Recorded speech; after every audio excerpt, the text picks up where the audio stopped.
Selamat datang, selamat bergabung kembali di video pembelajaran keamanan dan sanitasi pangan. Pada video ini, kita akan belajar mengenai higiene personal dan pengendalian hama yang diterapkan pada pabrik wafer dan biskuit skala menengah. Pertama-tama, mari kita membahas mengenai higiene personal yang diterapkan pada perusahaan pangan.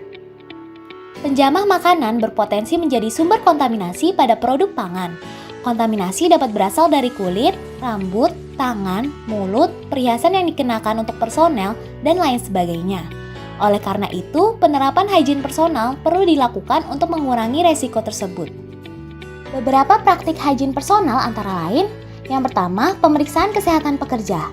Pemeriksaan kesehatan pekerja penting untuk dilakukan karena beberapa penyakit yang diderita penjamah pangan dapat ditransmisikan ke produk pangan atau ke pekerja lainnya. Pemeriksaan ini dapat dilakukan salah satunya dengan pengukuran suhu tubuh. Selanjutnya yang kedua, penggunaan pakaian atribut pelindung diri atau APD. Kulit, rambut, dan bagian tubuh lain dari penjamah pangan merupakan salah satu sumber kontaminasi.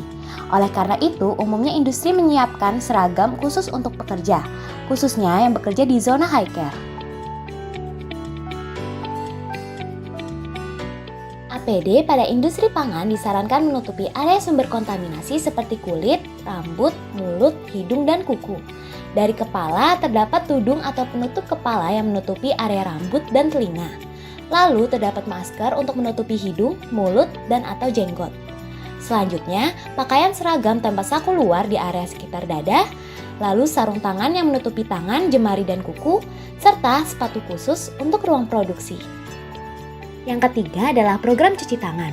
Selain memakai perlengkapan yang lengkap, sebelum memasuki area produksi, penjamah pangan perlu mencuci tangannya dengan sabun agar mencegah terjadinya kontaminasi silang dari tangan ke produk pangan.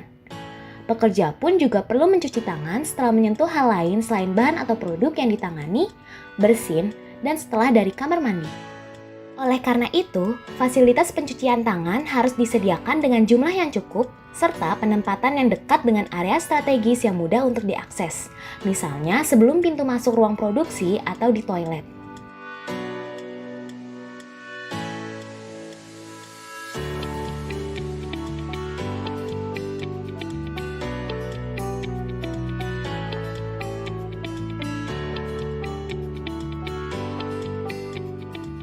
Fasilitas cuci tangan perlu dilengkapi dengan sabun antiseptik.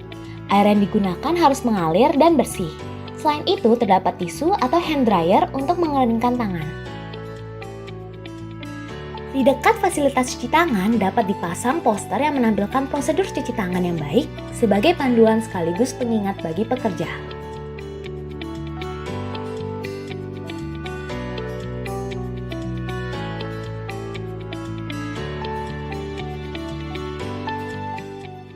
Keempat, pelarangan penggunaan perhiasan bagi karyawan produksi.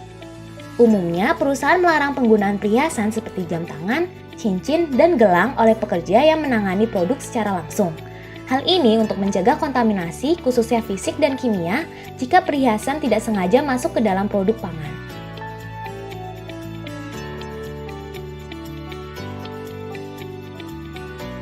Sebelum memasuki ruang produksi, kesesuaian atribut pekerja dicek oleh QC.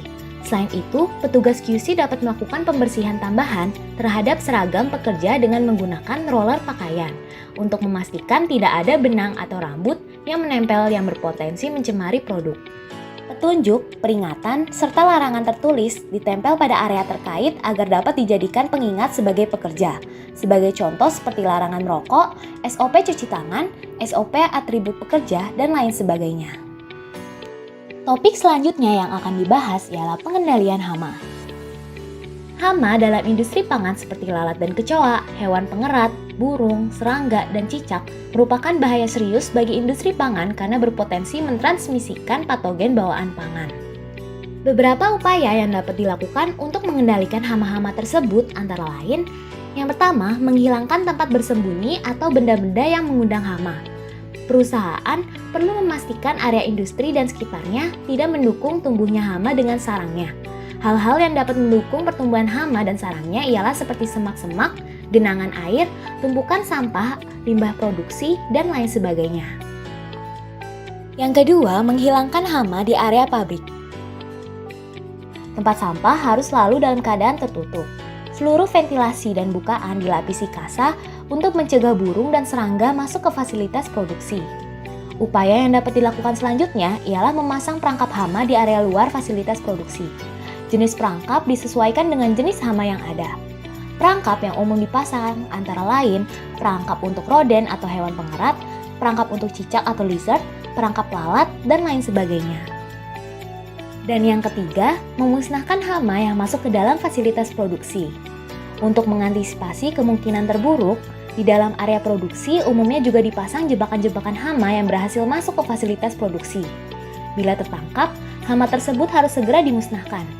Penggunaan pestisida, misalnya rodentisidan, insektisida, dan lain sebagainya, harus sesuai dengan regulasi pemerintah dan jangan sampai mengontaminasi produk pangan. Demikianlah video pembelajaran mengenai higien personal dan pengendalian hama. Semoga bermanfaat dan sampai jumpa pada video edukasi lainnya.